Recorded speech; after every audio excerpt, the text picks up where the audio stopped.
everybody. I hope you're enjoying your day.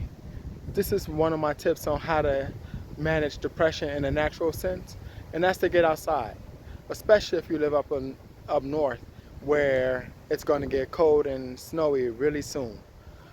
Um, if you see the leaves behind me has already started to change, things are looking beautiful, and this is one way that you naturally just create calm in yourself. Nature forces you to stay present. You can't just sit and watch the grass grow. You have to enjoy it, be with it as it is. So take the time, get outside, collect vitamin D, and be at peace with nature.